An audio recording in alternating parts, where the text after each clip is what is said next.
Welcome to episode 407 of the DFO Rundown, as always brought to you by Bet365. It's never ordinary. At Bet365, get in the game and use the promo code NATION, N-A-T-I-O-N. Good luck. NHL starts on Tuesday. We've got MLB playoffs. You got the NFL.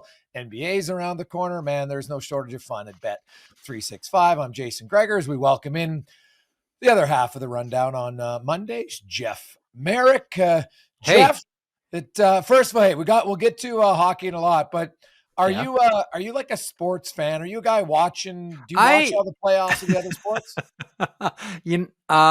No, I've always said, like, if I wasn't doing hockey, I don't think I'd be doing anything in sports, which is kind of halfway true. I might be doing something in sports, but no, I'm like a 24/7 dyed-in-the-wool hockey guy. I will glance at baseball. Interesting enough, the Jays are super hot, taking 2 from the Yanks here, and I've barely glanced at them all summer long. My first job was selling hot dogs and jumbo Cokes for Versa Foods, who had the contract at Exhibition Stadium, just because I wanted to watch Blue Jays games. Yeah. But no, I really don't glance at anything other than, a big prize fight or, UFC here and there, but I'm pretty much a bought and sold, dyed-in-the-wool 24/7 hockey guy. I know you cover a lot. Like, you paint with a much wider brush. Like, you paint with a roller. I just paint with a tiny little sort of thin brush when it comes to sports, Jason. I actually did, like you, I actually worked at the football games in Edmonton selling ice cream. Yeah?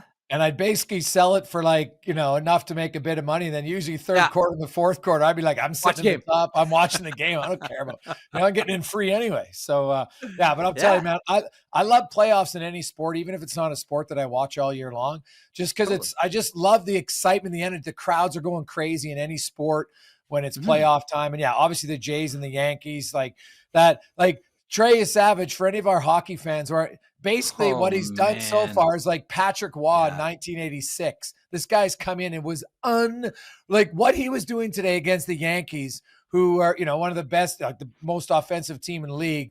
He had, what did he end up with? 11 strikeouts through 4 innings. Yeah. He had 10 strikeouts. So 10 of the 12 outs were strikeouts. And this guy's a rookie. It's only his 4th ever Major League Baseball game. It was unreal. It was unreal. And I'm glad you mentioned Patrick Waugh as well. Red Fisher, the late, great Red Fisher, one of the great, hockey journalists of all time, used to have a rule. He never spoke to rookies. Yes.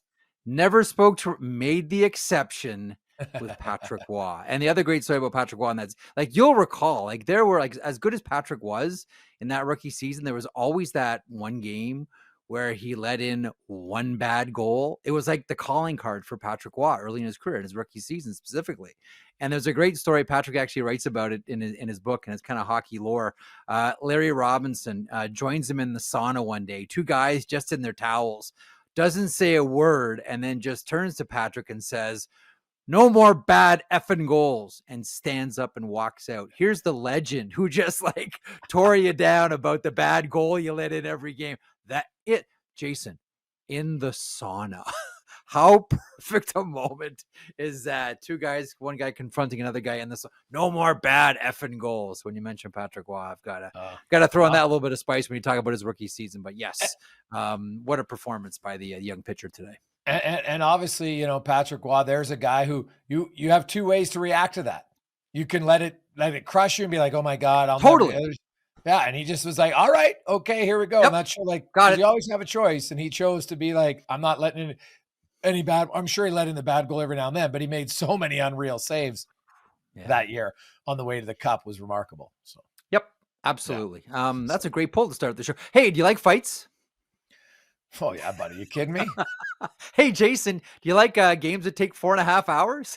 Jeez, hey, Jason, that was. You like more players in the penalty box than on the bench? Hey, Tampa and Florida. And so what's funny is if you watch the Thursday preseason game, it was still pretty feisty, right? It was a feisty game. Yeah. And then Saturday went to a new level. And, there's retribution. And what I like about it, I know there's some people like, this is terrible. And that's okay. They're entitled to their opinion. Okay. But there's not many teams in the league who have a culture of winning. And when you have a culture of winning, your culture is, guess what? It's we'll get our ounce of flesh at some point, right? Yeah. Tampa Bay didn't like the Ekblad hit on Hagel, and they waited. Now, I know people are going to say, yeah, but you had an American League guy go after him. Sure, Doesn't matter. I can understand. Doesn't Guess matter. what? No, doesn't matter. That It doesn't matter. It's It an doesn't matter. organizational thing. And it's like, hey, and, he took it on himself. And was it, he didn't ask questions. He just grabbed Ekblad and punched. And I get it. Some people aren't going to like it. But there's a difference between winning teams and a winning culture. And guys who want to make those teams, you buy into it. Or because the players basically say, everybody here, you know what? Even if you're not comfortable with it, you're going to step in and you're going to be engaged in scrums, in the battle. And man, like I talked to a few guys who played in that game on Saturday night, and they're like, man, at times it wasn't even hockey. You just had your head on a swivel. You're just out there but it's like I said, was it fun? He goes, yeah, it was fun because you don't it's hard not to be emotional in that game. Yeah. So there's a few things there. One, I'm glad you brought up Hagel, specifically because first of all, let me bracket it this way. Neither team can claim moral high ground here. Yeah. And if you'll notice, neither team is. Like the fans are certainly, well, you did this. Well, what about the Hagel hit on Barkov last year? Well, what about what Cousins did? Like, no one can claim high ground here. So the fans on either side, we love you. You're both beautiful. That's awesome. Neither of you have moral high ground. What I like about this one, and I'm glad you brought up the word culture, because I think that's a huge part of what we saw on Saturday and what we saw on Thursday. Tampa has the same culture as Florida. And it goes back to, and we used to see this with the Flyers in 74, 75. You fight one, you fight all, right? How many times have you seen someone like take a run at Anthony Cirelli? And it doesn't matter who's on the ice. Everybody goes at that guy. Nobody cuts their skate laces. Yep. Nobody's looking for loose change on the ice. It's like everybody, bam. And it's the same way with the Florida Panthers. Like they've adopted in the state of Florida the same ethic on both of these teams. And this is one of those situations where they're like we've seen teams hate each other before. And we've seen teams have lengthy brawls every time they get together, but it's really only meaningful when they're two high-end teams. Like, do you remember a few years ago, you couldn't, like if you're in the Eastern time zone, you had to stay up late to watch Anaheim and LA. Those games were vicious and they were two top teams. And that's what makes this one great. We're not just talking about, throwing heavyweights over the boards and there's a couple of heavyweight fights and then everything settles down. This is everybody. Yeah. Right. This isn't just dancing bears. This is everybody. It doesn't matter what your role on the team is or what your boxcar stats say. If it's time to go, it's time for all of them to go. I think that's part of what the excitement of what we saw on Saturday was. And I think we'd be foolish to think that this is not going to carry over into the regular season. I can't like clutch the pearls about fighting, and I can't clutch the pearls about what we saw on Saturday, and the sky is falling, and this is horrible. I think it was Punch Imlach, Jason, who once said, we're going to have to stop all of this fighting in the league, or we're going to have to build bigger arenas. At the end of it, do you want it every game? No. Did we see something similar in Ottawa, Montreal earlier in the week? Yes. And was there a reaction to that with the Senators going out and picking up Curtis McDermott? We'll get there in a couple of seconds. Yes. But every now and then we're kind of reminded that this is an emotional game, and it's an emotional game that kind of reminds you, if you came here for logic, you've come to the wrong sport, because this is a sport that's led by your heart more so than it's led by your head. Any kind of flow game with body contact and weapons in people's hands is just going to every now and then spill over into what we saw on Saturday. Well, Saturday, November 15th. Okay. Go boxing. Okay. Let me hear your boxing promoter voice here. I'm telling you, man, it's a Saturday night. Seats are still available. Like, I wish that was a hockey night in Canada game. I'm telling you that right now. Now I have the NHL package, so I can watch it either way, but I'm telling you, I already looked. It's Jeff. I'm telling you, I looked right away. November 15th, December 15th, December 27th. They play 4 times, February 5th. And I'm telling you, man, that November 15th game. Now, wait till Matthew Tkachuk gets back, because Tkachuk can stir it up, and he'll drop the gloves and he'll fight guys. But what's good about it is Matthew Tkachuk, Aaron Ekblad, Sam Bennett, Brandon Hagel, Braden Point. Like, they got guys on both teams who score points, who will engage. Now, Gadjevich is one of the top 5 toughest guys in the league. So, you know what? Yeah. I'm not sure Tampa has a true heavy, but would they call up Sabrin for that game? I would. Yes. I'll tell you right now, I would. Why wouldn't I? I'm like, hey, man, I'm not going to be dumb and go into a gunfight with a knife. It's just, do you remember, I was thinking about this. I was at the end of the game on Saturday night, I was thinking, like, okay, like, who are the toughest guy, like, in the history of the Tampa Bay Lightning organization? Like, with the Florida Panthers, it's easy. I mean, well, I shouldn't say it's easy. I mean, I've always considered Paul Laus to be one of the great underrated scrappers. Pete Worrell he was just raw bone tough. Do you remember a guy with Tampa, and he only played, geez, Jason, maybe like 10 or 15 games. He had an absolute doozy along the bench with Ryan Vandenbush when I think Vandenbush was playing for Chicago. Do you remember Kyle Friedrich? 6'6". He played with, I want to say he played with Regina in the Western Hockey League. 6 foot. I really couldn't play a lick, but nobody. I remember asking George Laraque about him once, and he's like, I wasn't scared of anybody. But I'm really glad that this guy wasn't in the league very long. Well, buddy, Tampa Bay, he was tough. Like, Rudy Pacheck could fight. Like, he wasn't. He was a hard hitter. Remember, what about Enrico Ciccone? Enrico Ciccone. Oh yeah, Ciccone for sure. Andre Roy. Like, they've had like a lot of organizations. Like, they've had some tough guys who could definitely go. Chris Dingman at times, huge human being. Right. 1-2 cups actually too. So good for Dinger. But yeah, both teams have had some tough guys, but right now, like, Gadjevich is really tough. Right. Like, man, you know what? He's play. Really tough. Like, that's the thing. Like, he's really tough and he can really play. You know, when the Florida Panthers lost Ryan Lomberg, you know, Paul Maurice still wanted that in the lineup. And the challenge for the management group with the Florida Panthers, both Bill Zito and Sonny Mehta, who handles all their analytics, was, go get me a tough guy who can play. You can always go get a tough guy. Yeah, it's hard. Give me a tough guy that can play. And Jonah Gadjevich is ideal for that Florida Panthers squad. And, you know, do they miss Ryan Lomberg with Jonah Gadjevich there? Do they? Yeah. Like, Lilleberg's willing, and he's a big body. I'm not sure just as a pure fighter, but he's definitely game for Tampa Bay, and they got lots. But I'm telling you, people be watching it on November 15th. I obviously, it was a preseason game. I didn't have it on, Jeff. My nephew is, he's trying to get a gig there in Florida right now, and Pontus Holmberg asked him to go, so he went and got the better of him in that fight. Now, he's my nephew. I've never seen him throw a left hand, and he's fought before. I've never seen him really throw a left. He clocked him with 3 lefts, and I said, man, I didn't know he could throw left. So I talked to him on the phone. He goes, neither did I. I just saw him opening and tried it. So it was pretty funny. But you know what? Awesome. Guys on both sides. I talked to my nephew and I talked to a few guys on Tampa Bay, and it was, you know what? I'm obviously a little bit old school, but I love the fact that you said these are 2 top teams.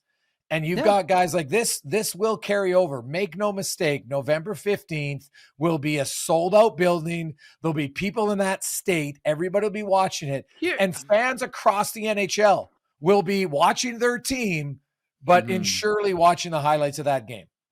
It's an interesting line, too, right? Like, how much – because once upon a time, the NHL very much leaned into things like this.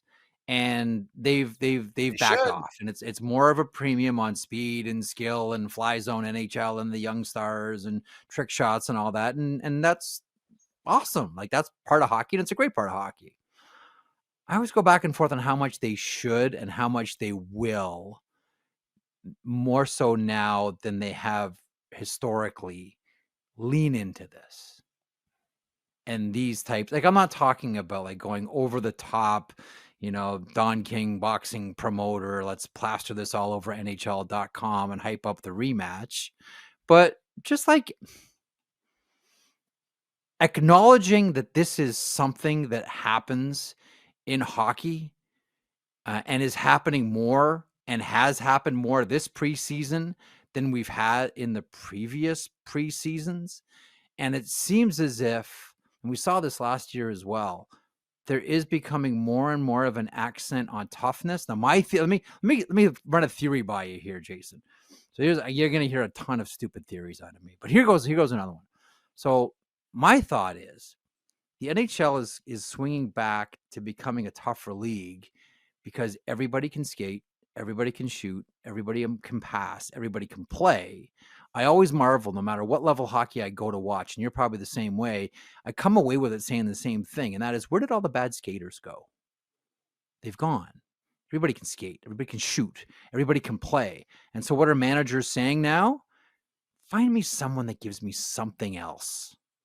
And what's that something else that everybody's trying to find? It's toughness.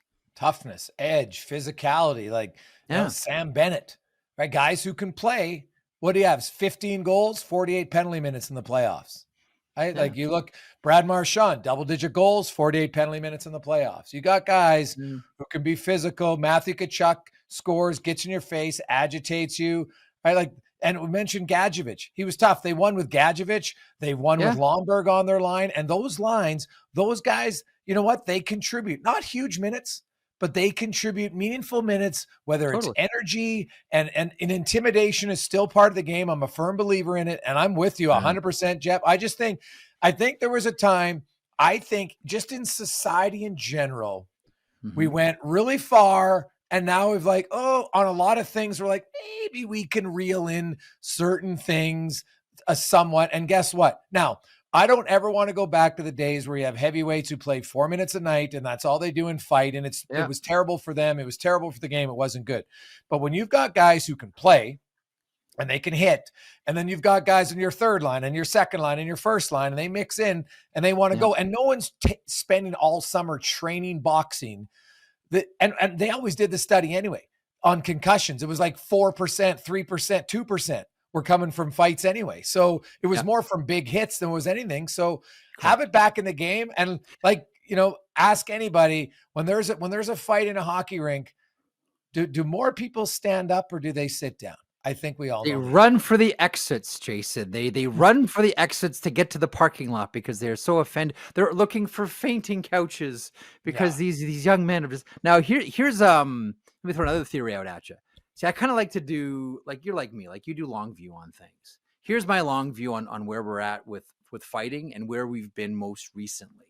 And you're right, like there has been more of an accent on the skill and these types of things in the NHL for the past few years.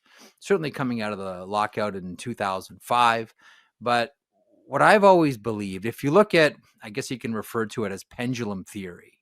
If you think of a pendulum going back and forth, to get to the middle of where it should be, the pendulum is in a constant state of overcorrecting itself. Like it has to swing far one way in order to come back to its balance point in the middle. I wonder if now, as I take a long view of this, you can tell if I'm pretentious and way off the mark here or not. I wonder if now we're getting to that balance of what you're talking about. I don't want 4-hour games and 300 penalty minutes every single night. But at the same time, I also like to be reminded that this is a tough and at times dangerous game played by very tough men 82 times a year.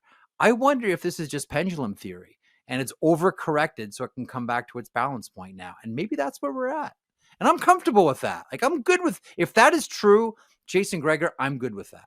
I'm really good with that. And that's why I always chuckle that, the new fans don't want it. I'm like, hockey's growing in the United States. Look how popular UFC is. Don't tell me American fans are like, oh my God, I don't want any physicality or ruggedness. No, they don't. And lots of Canadians are like, hey, you want to mix it up now? If you got skill, like power forwards were always revered by people. Jerome McGinley, Mark Messier, Cam Neely, like skilled guys who could fight. Oh my goodness. Shanahan. People love them. Yeah. Rick Tocchet, right? All those type of players. So you find those guys. And if the league, it's never going to go back to what it was in the 80s. We're not having line brawls or anything like that. Although every now and then I don't mind one. I'm not going to lie.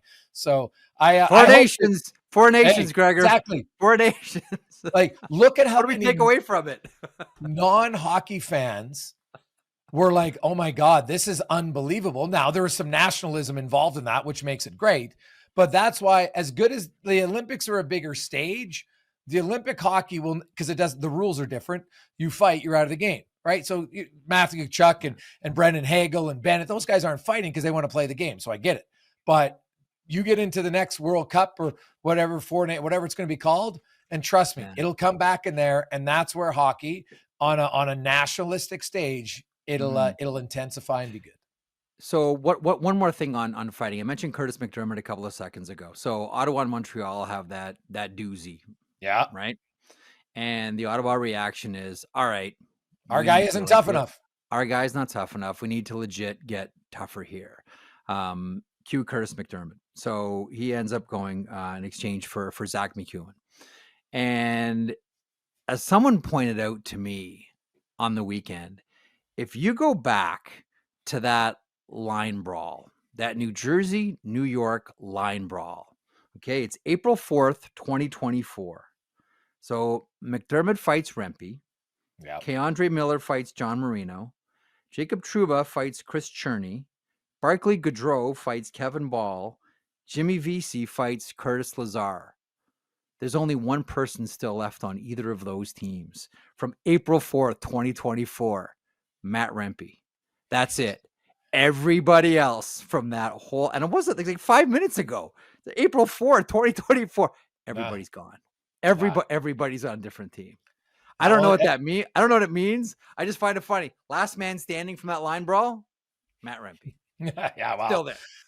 And look at Matt Rempe and how Ranger fans love him, right? They all know he's not Panarin, right? He's not Fox as a skill guys. They got all their skill guys. But Matt Rempe is a player that they love in New York because he brings a different element. And truthfully, he brings an element that 95% of people can't do or wouldn't want to do. Like there's a lot of people that will type on their social media posts, yeah, I'm tough, I would do it. I'm like, to fight, I don't care if you're Matt Rempe and you're a heavyweight and it's kind of your job, or you're a Pontus Holmberg, you're a guy who's not a fighter. It takes courage to drop your gloves when you've got 17,000 people in a building and how many people on social media, because trust me, if you get beat up or if you win, it's on social media and everybody talks about it. And there's lots that go into that. So I always have a ton of respect. I don't care if a guy loses. I'm like, if you're willing to do it, that's half the battle. 100%. You know, he's the way I've looked at Matt Rempe, and it's different, but it's similar, is he's the closest thing Rangers fans have had to Nick Fotiu in a long time. So they love Nick Fotiu. Now, Nick Fotiu, the Golden Glove boxer, no one wanted to go near him, like legit. Like Nicky would break you. But don't forget, he was the guy who would flip pucks to the highest section at Madison Square Garden because that's where him and his dad sat. Yeah, those were his people. Like Rangers fans love Fotiu because they identified with him. To your point, I think Ranger fans love Rempe because there's an element of I'm doing this for the fans. I'm of the people, and I'm doing this thing against everybody because nobody else wants to do it. And I'm learning and I'm honest about myself and I'm trying. I'll take on all comers, whatever it takes to I remember they had that fight with preseason Ross Johnston when he was with the New York Islanders, and everybody's like, I don't know what this Rempe guy is going to be, but fans are going to love him. I think he's the closest thing to Nick Fotiu that Rangers fans have had. And now the great story about Nick Fotiu, you know, the Islanders story with Nick Fotiu, they're the old Nassau Coliseum. Rangers finish up practice, and you know they do that thing where they have like the board and the tiny little hole that barely fits a puck, and you got to shoot a puck from center ice, and if it goes in, you give away a car or something like that. So Nick Fotiu and someone else are walking out of the old Nassau Coliseum, and they see that, and someone says, "Oh yeah, they're shooting for a card tonight." And so Nick's like, "No one else is around. It's in the Zamboni area." So he's like, "Hey, keep 6 for me," and he grabs a saw, okay, and he widens the hole. They ended up giving away 2 cars that night because Nick Fotiu made the hole wider as a joke on the New York Islanders who had to give away 2 vehicles that night, courtesy of Nick Fotiu. So Islanders fans should love Nick Fotiu as well. Oh God! Well, you look at the Rangers. I'm just trying to my favorite stat about the Rangers is Ty Domi played like parts of 2 seasons, 82 games. Yeah. He had 526 penalty minutes with the Rangers in 82 games, right? They had like the other, remember Ed Hospodar played there briefly, tough as nails. Like Colton Orr was one of the scariest fighters. Hospodar was like, have a look at the Clark Gillies fight, by the way. That's where Hospodar break. That was like, I don't get frightened at fights very often. That one was frightening. And the reaction of everybody on the ice. Whoa. Colton Orr was scary tough. And he was a guy who, like, Jason Strudwick was playing with him as a member of the Rangers. And that's when Bugard was in Minnesota. And Bugard was the tough guy. Yeah. And Minnesota and the Rangers obviously don't play each other very often. They're scheduled to play. Bugard's hurt. He gets hurt like the day before. Strud says Colton Orr is beside himself.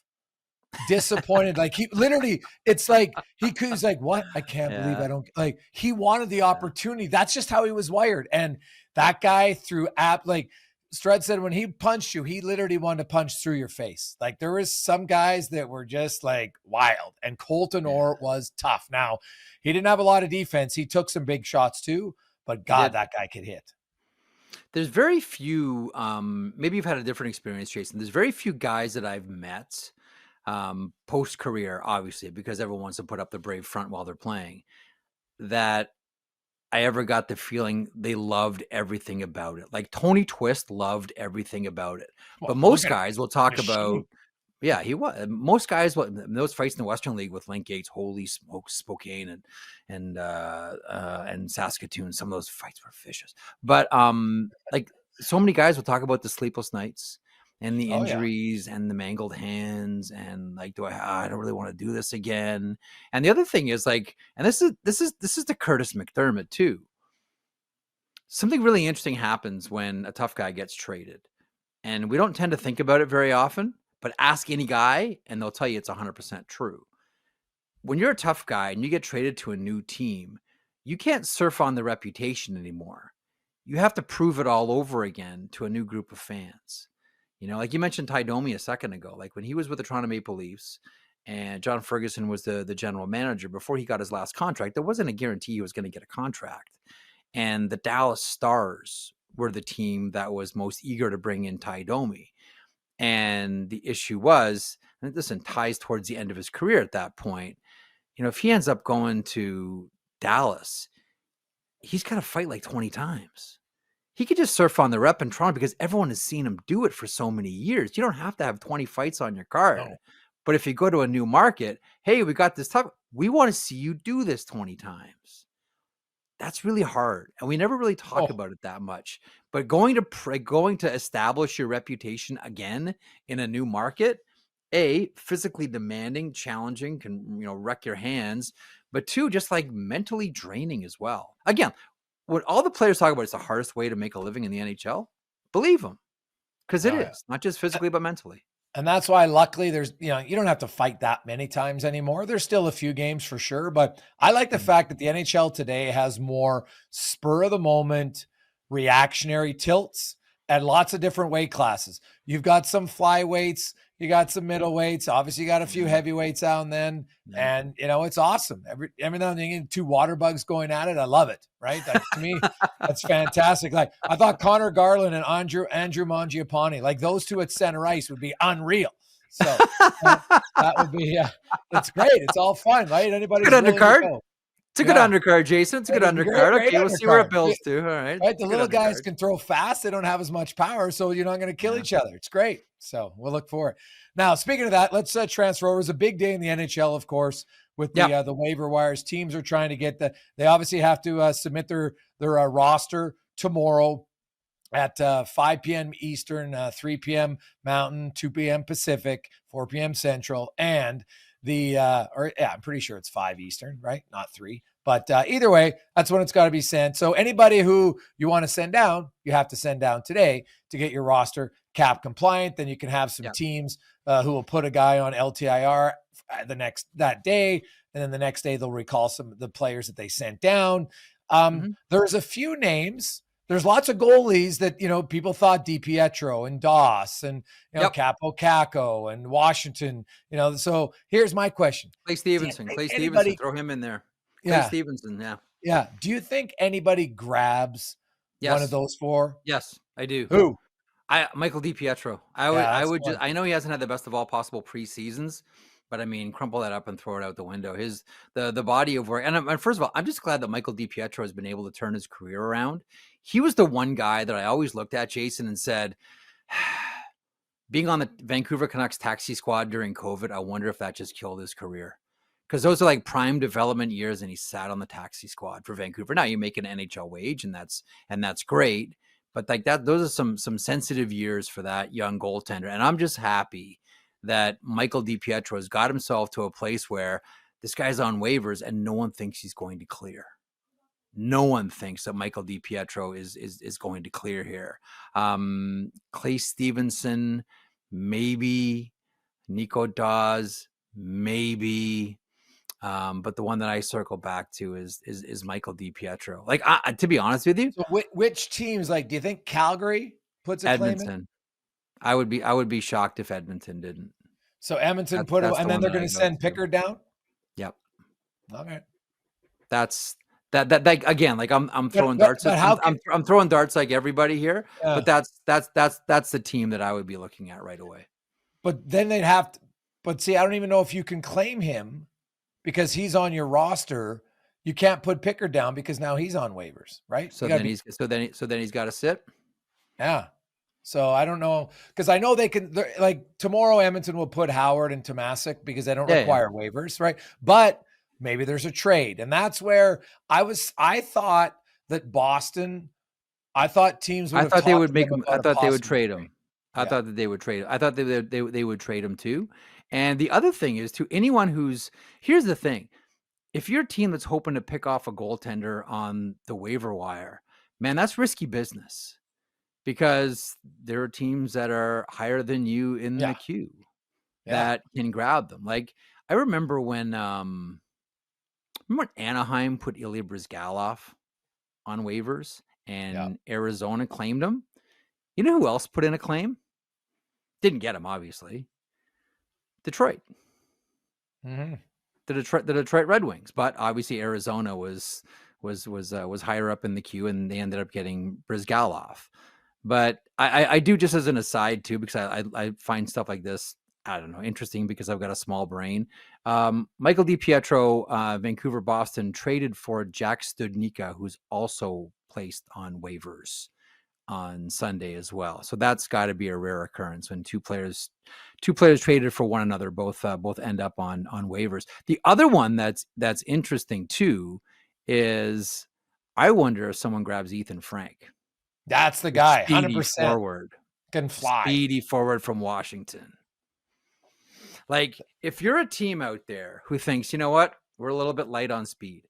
Listen, Edmonton went through this when they grabbed Kasperi Kapanen. I mean, they have the fastest player in the league in Connor McDavid, but after that, we're not exactly, the accent isn't exactly on speed. And that's why they made the move to bring in Kapanen. If you're a team that says to yourself, you know what, we don't have that dimension and we'd like to have it, Ethan Frank's your guy. Like, we all love Connor McDavid, and no one's faster with the puck on his stick. I don't know about a straight race, though. Ethan Frank or Connor McDavid. Like, that's how fast this guy is. Hey, he blazes. And he's a good player. And he grew up roller ski. His parents own a roller rink, and that's where he learned to skate. He's got 79 goals in 156 AHL games. Like, he can score. He, in 23 games in limited minutes in Washington last year, had 4 goals, 8 points. I think he was, to me, of all the forwards, I thought he's a guy for sure. You some of those teams, San Jose, Chicago, you're looking to upgrade your team by 2, 3, 4%, whatever it is. You get a free player like this, 100%. I would be looking at, like the Nashville Predators, right? I think are a team. Philadelphia Flyers. I think there's Seattle Kraken, man. Go down the list of teams for me that could use an injection of some speed. That it's not going to cost you much, just going to cost you a roster spot, and away you go. So that's the one forward. Now, there was some interesting. Can we pause on one thing, because I think you just brought up a really, really good point that I think we should pause on for 1 second. One of the things that the salary cap in the NHL has taught us is that if you have a chance to improve your team, even if it's by 1 or 2%, Yes. you have to do it. You Agreed. have in a salary cap universe, you have to do it or try to find a way to make that work. That's why when people are listening, watching, you saying, Gregor, it's only 1 or 2%. No, in a cap system, you have to. And you have to make like a really harsh decision. Hey, I know we promised you the spot, but you know what? Ethan Frank just became available. And he's going to improve our team, even though you might think it's marginally. It's in a salary cap system. If you have a chance to do that, you got to take that swing every single time. So I just thought it was a really good point that we should pause on. It's a really good point. It's very true. And so he's one guy. Now the Pittsburgh Penguins, it was a few years ago, there was lots of people that thought Graves was going to be really good. And you know what? They put him on waivers. Now I'm not sold that he'll necessarily be in the minors. Sometimes you put guys on waivers just to see if anybody bites, take them off your roster, but then you don't have to do it again for 30 days. But the fact that he's even going on waivers, and you look at some of the guys they made, it looks like they've made their team, Jeff, at least to start the season. Yeah. It does. I know they're going to try to compete, but they've kind of got like one foot on the compete pedal and another foot on the rebuild pedal. And right now, man, I'm not sure which pedal's being pressed harder. Make no mistake about it. After that first year where Dubas felt that he owed it to Sidney Crosby and Malkin and Letang, the Penguins that everybody believed were going to, retire as Pittsburgh Penguins. And he made those moves and resigned, Tristan Jarry and brought in Ryan Graves. After that year went kaput, I think in Kyle Dubas's mind, the rebuild is on. And I think it's just more of a continuation. And now it's becoming more and more obvious. I always look at Kyle Dubas, Jason, and I say, to me, the magic number with Kyle Dubas is 7. Yeah. That was the length of contract that he got, because the idea was, and it didn't matter like who ended up with this job. Eric Tulsky interviewed. Everyone's going to be the same. Like from the MO from Fenway Sports is, you're going to try to keep your head above water with Sid and Malkin and Letang. They're going to retire as Pittsburgh Penguins. While you do this, you're going to rebuild the farm system and restock the draft picks. So it didn't matter if it was Kyle Dubas doing this or Rick Tulsky doing this or whomever else interviewed for this job. This was the assignment as laid out by ownership of Fenway Sports. And so he went for it the first year. It didn't work. And so ever since then, some would say quietly, others would say not so quietly, Kyle Dubas has gone about restocking the shelves. And that's why it's a 7-year contract, because, as another general manager said to me, you can't really tell a guy you're going to spin your wheels for 4 years and you're only going to be able to build your team for 1. That's not fair. That's why Dubas's contract was 7 and not 5. Because the plan was from Fenway was, we're leaving these 3 guys alone. But now we wonder, are we going to see Malkin hit the end of the season with the Pittsburgh Penguins? Are we going to see Sidney Crosby hit the end of the season with the Pittsburgh Penguins? Like if you're Kyle Dubas, you want to get the Ville Koivunens and the Rutger McGroartys on the big team probably as quickly as you can. You want to try to speed up their development if you can to get them on the roster so they know what it's like to be around Sidney Crosby, to get that rub. This is how Crosby does it. So this is the way we all have to do it, right? You don't want there to be a break and then all of a sudden everybody looks around the room and says, well, how do we do this? Like you want those kids around Crosby on the rink, on the bench, in the room, on the road, at the hotels, in the bus, like all of that.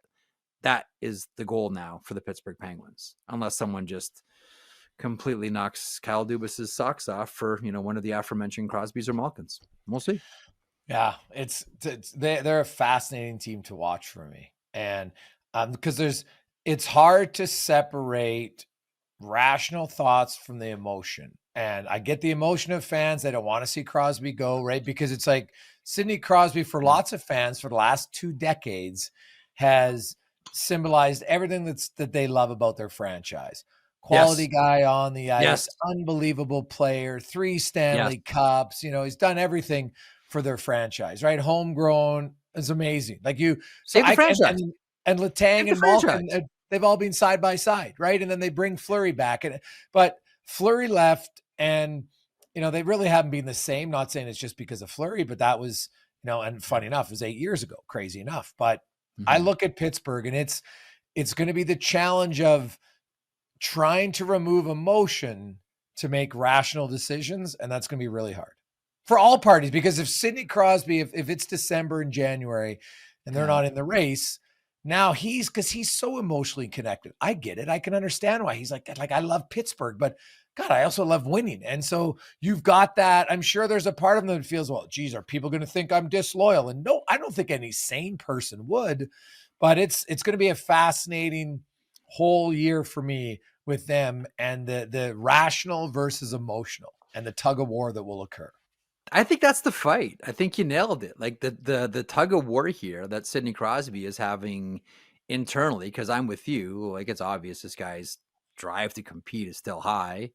Does that thirst get quenched with the Olympics and the Olympics only?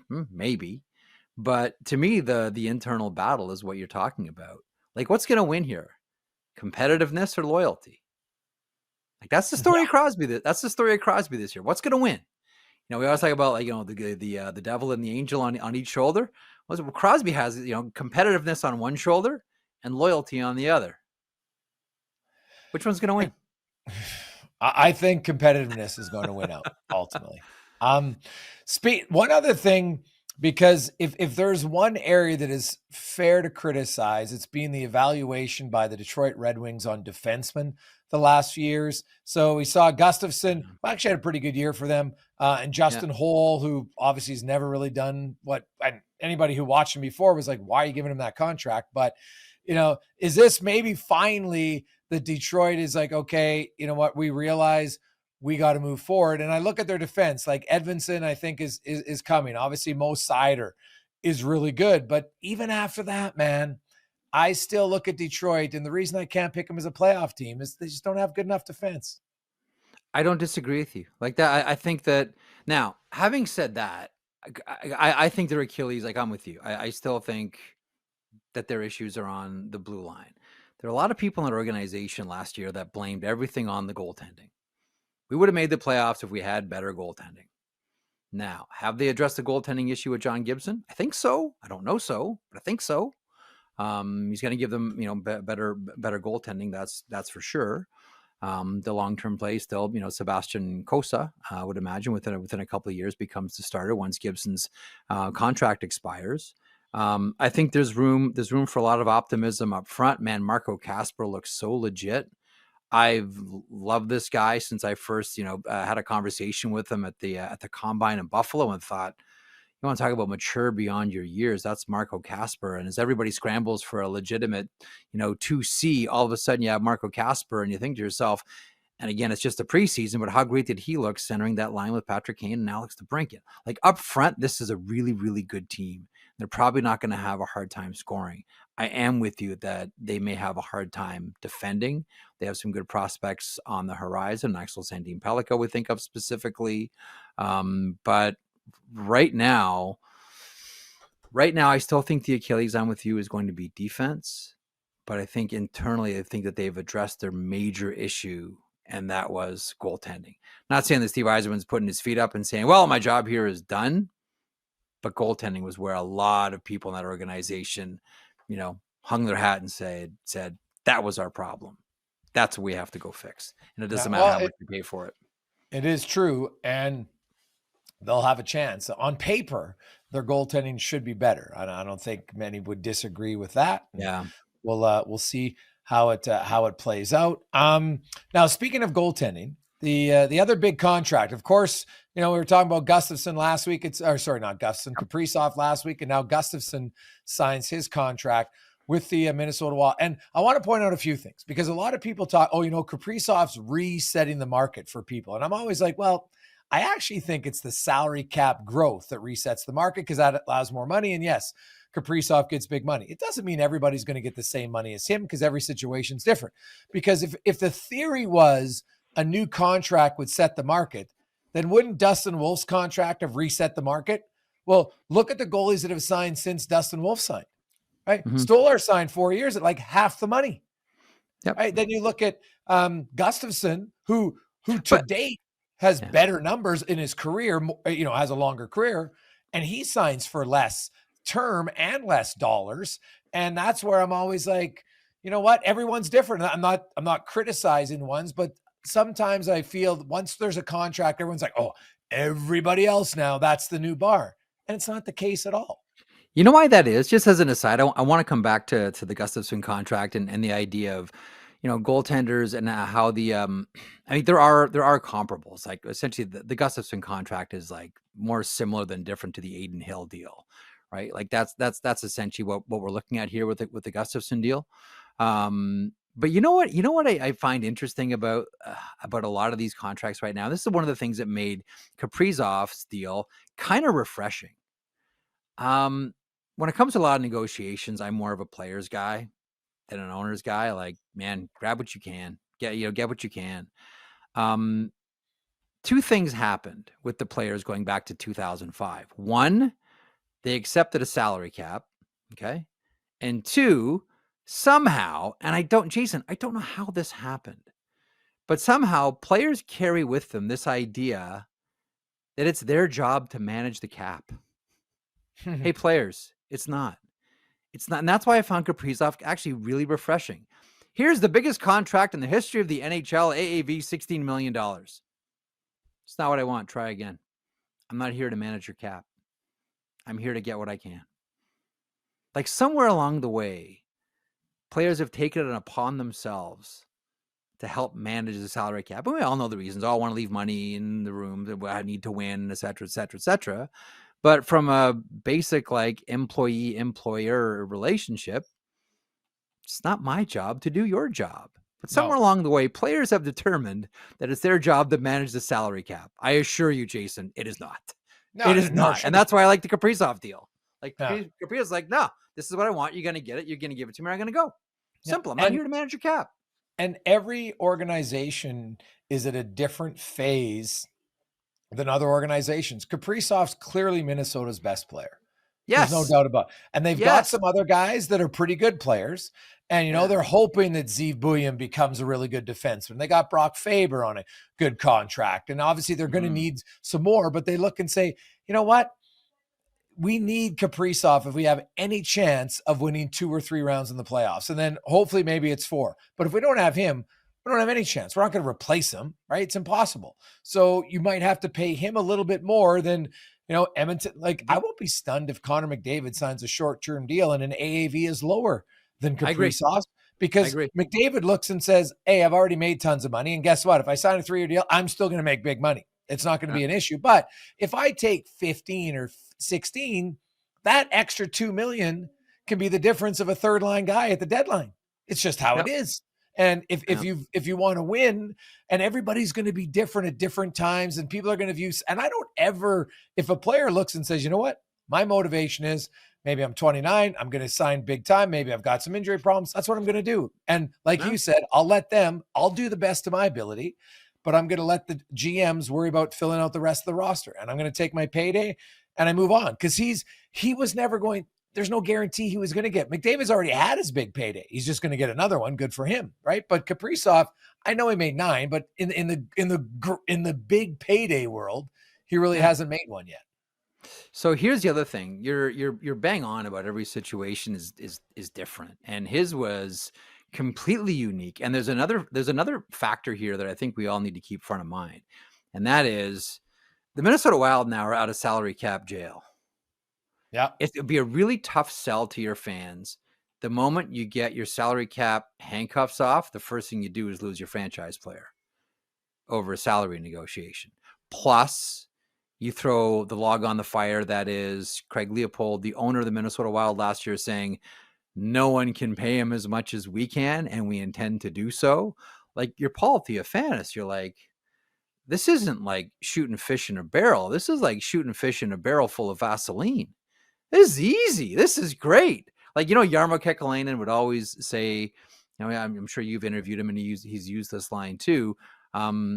Sometimes the team has the hammer. Sometimes the player has the hammer. When I have the hammer, I'm going to use it. When the player has the hammer, I expect them to use it. Kaprizov used the hammer. That was it. We've seen the teams use it plenty of times. Now Kaprizov, everything, you're right. You're so right. Everything lined up perfectly for Kaprizov. And he recognized it and also said, not my job to manage your cap. Yeah, Not my and job. that's fair. Jeff, before we go, I got a fun question because there's a trend in the NHL that is a unique trend that might surprise some people. So for each of the last 3 seasons, we have seen 3 twice and 1 year 4 teams who were 100-point teams the previous year who then missed the playoffs. This past season, Rangers, 114 points, missed. Boston, Vancouver each had 109 in 24. They both missed in 25. So now there was 13 and 12 and 11 teams with 100 points those years. This past season, there was only 9 teams in the NHL who had 100 points. Of those 9, so I'll make it even a bit easier because if we go odds, there might not be 3.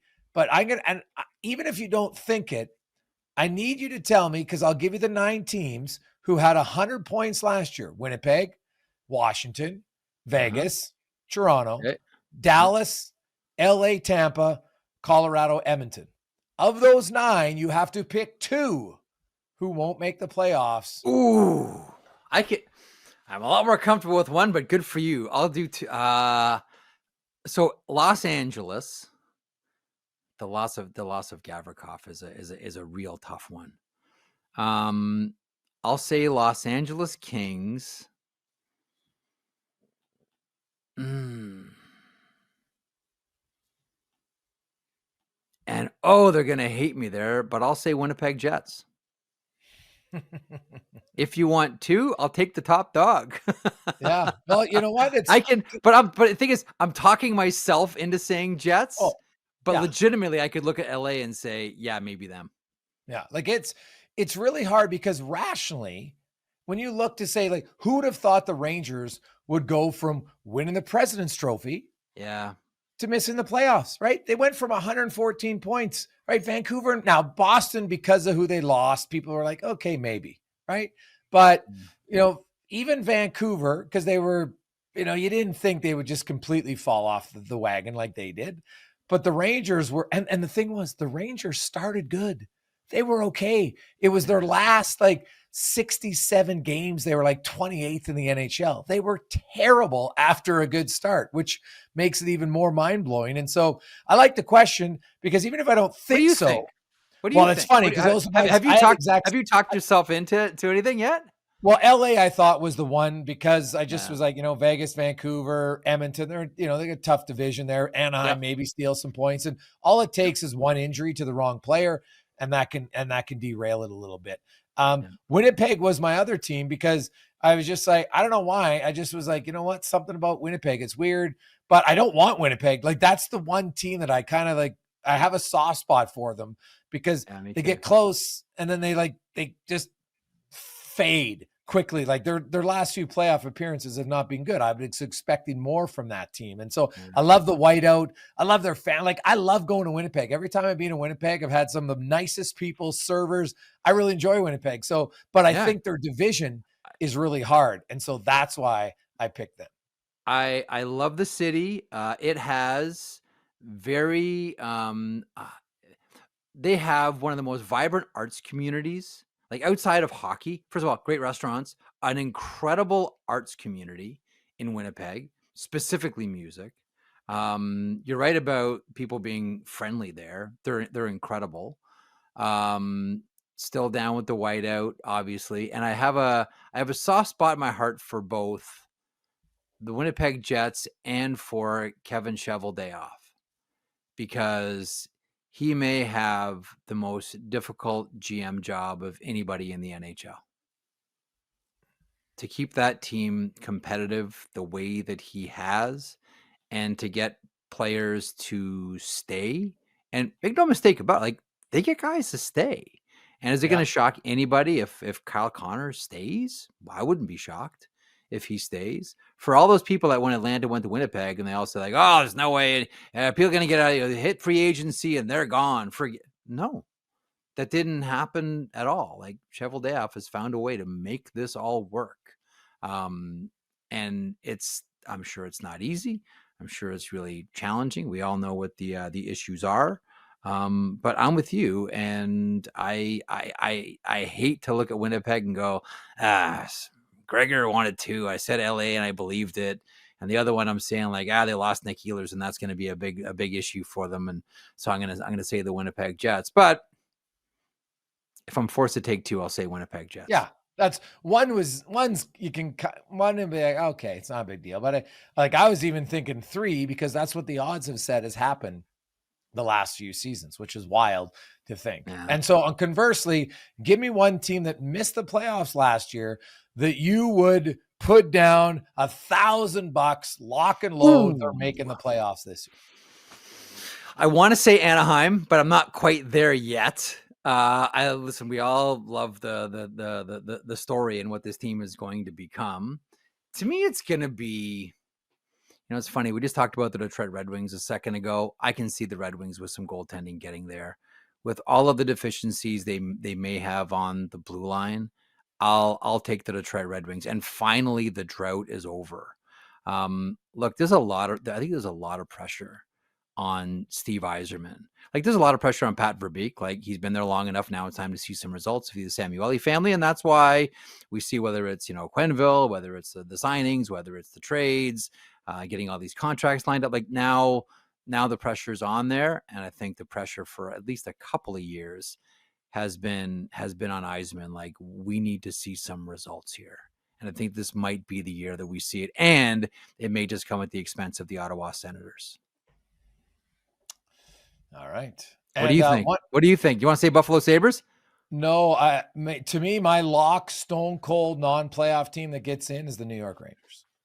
I think the New York Rangers come back. I think Sullivan's going to help them a lot as a coach. I think they're a veteran team. JT Miller's their captain. They still got Shesterkin. I think Adam Fox can have a bet. I think Adam Fox is going to be a guy saying, hey, I want to make the damn Olympic team. I got lots to show here. I think he's going to be better. For him, he didn't have a very good year last year by his standards. Yeah. It wasn't close. So I think the Rangers, to me, and I don't think their division's that hard. So I think that's what makes them my stone cold mortal lock, non-playoff team becoming a playoff team. The one thing that I really liked was picking up Gavrikov, because the one thing that the Rangers did on a consistent basis last year was give up high danger scoring chances. And if they didn't have Igor Shesterkin, it would have just been an absolute nightmare there. Gavrikov helps with that right away. But part of me just looks at the Rangers and says, like, they just got a year older. It's the same team and they got a year older. That's why. And listen, I do think that that Sullivan's going to get more juice out of the squeeze from that team. But I don't know. Part of me, Jason, really says this team might be close to tearing it. And you never really rebuild with New York if things come out, like if the wheels come off. Like, don't forget here, like that was a bold move by Drury, putting the C on JT Miller. Now, I might be naive here, and again, I'm not in New York, but the thumb on the pulse I thought that I had there was Vincent Trocheck was going to be the next captain. I thought it was going to be him, but that to me, I looked at that and said that move by Chris Drury, and that to me was like a power move. This is my guy. I've brought him in from another team, and this is all going to be different. All the BS that I heard about how I handled Barclay Goodrow and how I handled Jacob Trouba, all of that, everything in this room, I don't want to hear anymore. And to put a bow on it, the guy that I went out and got from another team, in another country, in a different time zone, that guy is our captain. To me, Jason, that was such a power move by Drury. I wondered if in the back of his head, maybe he's wondering if one of these impending UFAs wriggles free and it forces the Rangers to recalibrate where they're at.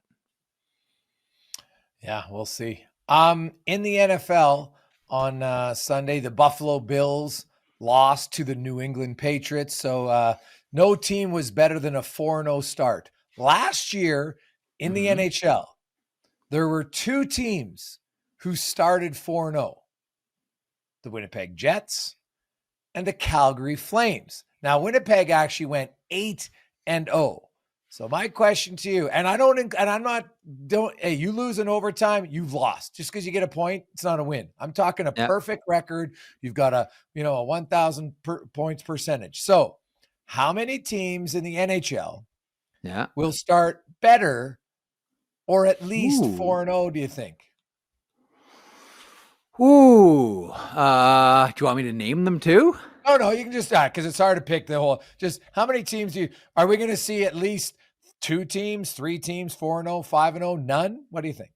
I could see Vegas going 4-0. Like, I'm really, really high on Vegas. I really am. I could see Vegas. They always start very well. There's no debate on that. They come out of the blocks humming. I could see Vegas and I can see Carolina. And you know what? Now that I think about it, Jason, the reason I mentioned that is that's my Stanley Cup prediction. Vegas, Carolina. That's how shallow I am. That's Wow. Carolina. I think this is the year they finally get through. And Nick Ehlers, and I think I'm expecting a huge season out of Logan Stankoven. I know what you're going to say about the second line center spot and Jesperi Kotkaniemi. I get it. I know. Tulsky's not someone that sits on his hands. And I wonder if they address that issue in the 2C spot. But yeah, I know it might not be the most exciting brand of hockey for everybody. As I like to say, the Carolina Hurricanes are an acquired taste, Jason. But yeah, also I'll say those 2 teams go 4-0. And also my Stanley Cup pick, yes. Okay. Oh wow, that's and if it happens, remember we had this conversation, and when it doesn't, let's just forget about it, because that's what good friends do. Well, I'll say this. Until the Carolina, and we're going to finish how we started. We'll kind of wrap up the whole show today. We started talking about rivalries and toughness and the need for it and a culture of we protect one another. Well, for years, the Carolina Hurricanes culture is we let our guys get ran and nothing happens. And sadly, it happened again just the other day. Now, you can say it's a clean hit. I totally get it. I don't think it's a penalty as Colonel hammered Svechnikov in the neutral zone. I totally understand. But I'm sorry. You're Carolina in an exhibition game and there's no response. I'm telling you right now, no chance. They will win a Stanley Cup until that changes, that they say we're going to push back and enough is enough. We got too many of the same players. And they also, P.S., who's their goalie that's going to get them to 4 rounds? That's got to be a change too. So I just can't see it. But I'm more so about our culture. Our culture in Carolina. You got to stand out. I'm sorry. I don't, and it's weird because they're so relentless in how they forecheck and everything's unified, except I don't think they have, like, you get up against Florida and Tampa Bay, you got no chance. Because even if we'd argue they can skill with them, which I'm not sure they can, they definitely can't have the fight with it. So Pyotr Kochetkov will be both the goaltender of record and the enforcer for the team. Because if there's one goalie that I'm dying to actually see fight, it's not Jordan Binnington, it's Pyotr Kochetkov. Ooh. I just want to see, and I don't know if you've ever played that game, like who's finally going to give Jordan Binnington his fight. Oh, like God, who's finally going to be that guy, even though they don't match often. I say Pyotr Kochetkov. It was almost Marc-Andre Fleury. Interestingly enough, I don't know who would have had him on their card, but for me, it's Pyotr Kochetkov. I do understand what you're saying. I do think at the same time, though, there are different ways to win the Stanley Cup, but there's one thing, not all Stanley Cup winning teams have been tough, but there's one thing that all Stanley Cup teams have been able to do, and that's defend. They defend. They can defend, but I have no. And if you look at like what they're saying in Colorado about Brent Burns. Oh, look, his underlying numbers are fantastic. That's what Carolina does with their defensemen.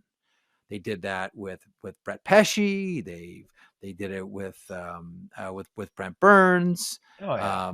The list is long for how the Carolina Hurricanes shine up their D. And that's why I think K-Andre Miller is going to fit in fantastic on this team. Oh, I like that move by them. I like that move, man. Like he is a Rod Brind'Amour guy. Brett Pesce, there's another one I hadn't even thought about. Brett Pesce is another one they did it with. And Alexander Nikishin looks full value already. That guy looks tremendous on the back. I did find that a little bit, because Kemmel's not Kemmel has one of the hardest shots you're ever going to see.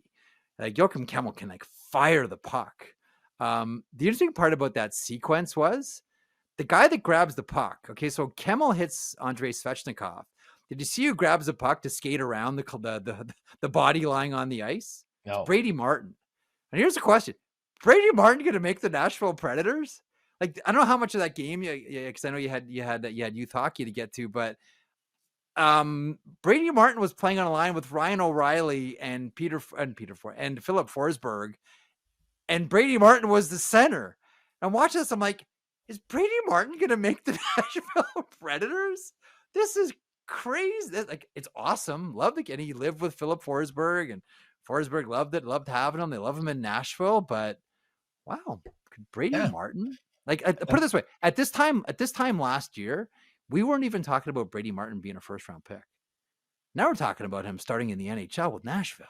Yeah, what a story! Wow. What a story this has been. And good for the Preds. They finally got a deal with Evangelista. That probably long overdue, so that'll help them. So, yes. Jeff, great pod, man. We look forward to it. Man. We'll actually have some NHL games kicking off Tuesday, lots Wednesday, full slate of games. So we'll have lots to discuss next Monday on the pod. Until then, be safe, have fun. That's the rundown, as always, brought to you by Bet365. It's never ordinary at Bet365. Hey, hockey fans, if you enjoyed that video, then make sure you hit the subscribe button right here on the Daily Faceoff YouTube. We have you covered for everything you need. Exclusive interviews on The Sheet with Jeff Merrick, all the latest hockey news on Daily Faceoff Live, and you can always get your morning started with Johnny Lazarus and Colby Cohn on Morning Cup of Hockey. Don't miss a minute. Hit that subscribe button.